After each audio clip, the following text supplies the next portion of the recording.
Creative process. The behind the scenes of how many creatives make spectacular work. Creative process is a series of steps that are gone through to create any work of art.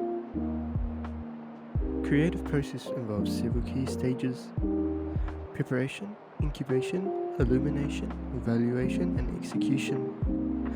These ideas all come together to help with the process of creating work.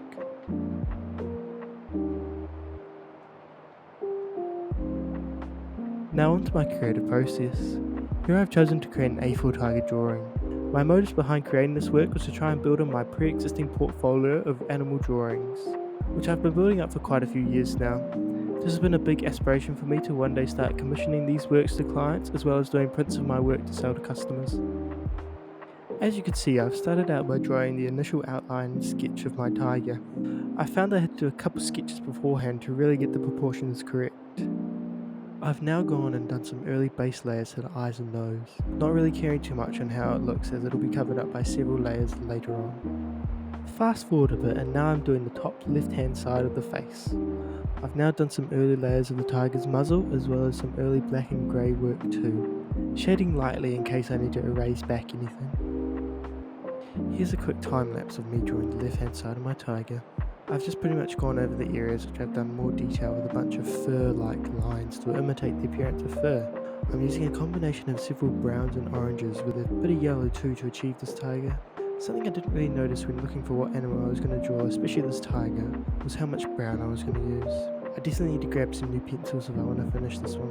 Oh yeah, I'm also using an electric razor, which I have found to get much more finer and easier eraser lines when going back compared to a normal rubber.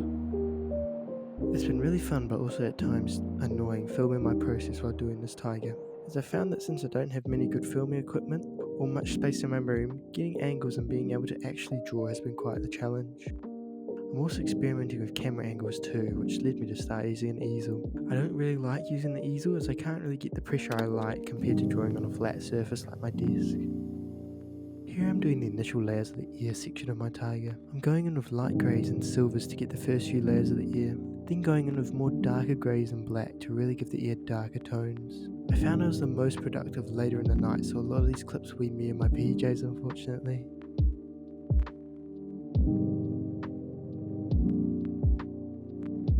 So now I've moved on and I've completed a really big section of the left side of the face of my tiger. This involved a lot of layers of brown and darker browns with a bit of black too, mixed in there to make the dark lines of the tiger. As for the grey and white areas of the tiger, that involved using lighter greys, which eventually led to dark silver tones and dark greys to make the transition between colours much smoother. Something I was always aware of while doing the darker layers was making sure I kept lighter section for the white and grey whiskers in the ear. I do think the weakest part of my drawing is definitely the whiskers. That's something I really want to improve on because they're a really important part of animal drawings. I'm now on to drawing the right side of the face of my tiger. This part was really fun because you can really start to see him come to life. Currently I'm putting in some light and golden colours that I've matched up with the other side of the face. I'm making the side of the face slightly darker due to the lighting in the reference image.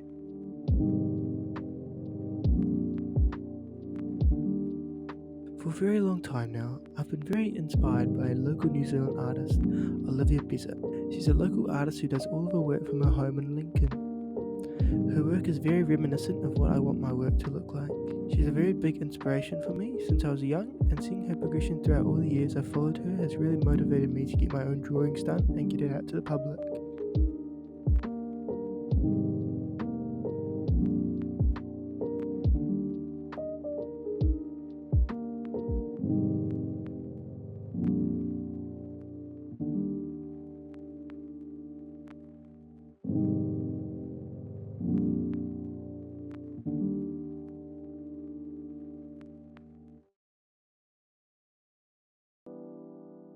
I've now completed a large portion of the face, but I've left the nose to last while drawing this since I was procrastinating and didn't really want to do it. I'm now doing the layering of the body. This involved a very similar process to all other parts of my tiger, except this time I'm adding a bit more darker layers earlier on to differentiate between the head and the body.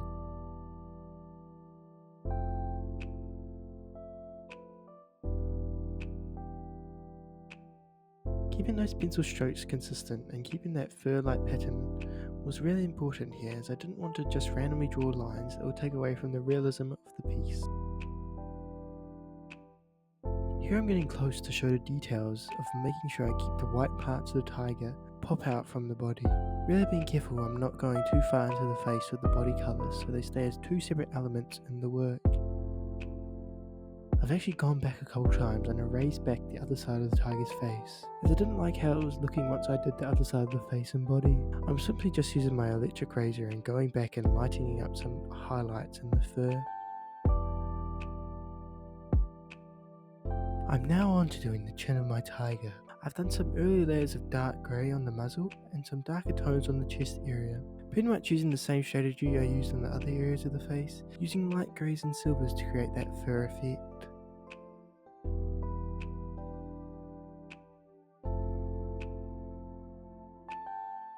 I'm giving the chin a few darker lines. This enables the chin to have a bit more detail, which is subtle but effective.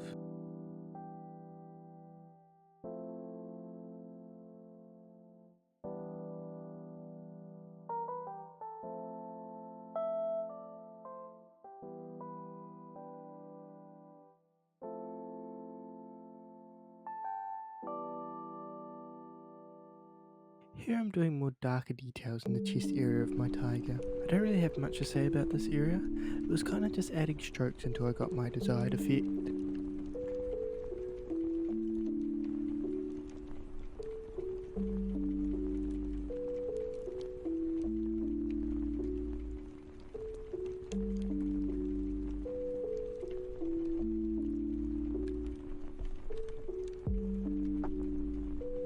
Here I'm finally going into more details with the nose area of my tiger. This involved a lot of drawing in lines and erasing them again to achieve the desired effect I wanted. Adding details behind the darker lines is really interesting to see how it shapes the nose.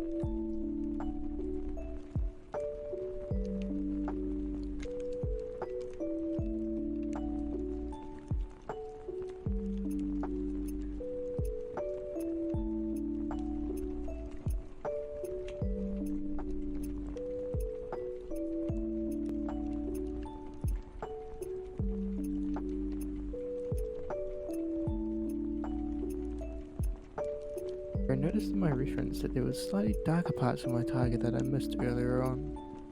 So here's me just adding in those by simply pressing down harder on the page to create the desired effect.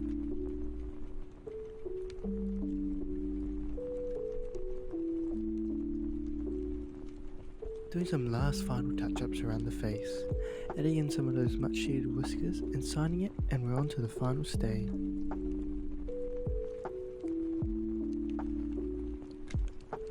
And finally, the last thing I always do with all of my drawings is spray them with a few coats of Crystal Coat Fixative Varnish. This keeps my drawing free from any sort of dirt or smudges. Like any drawing I complete, it's great to finally see it in its finished form.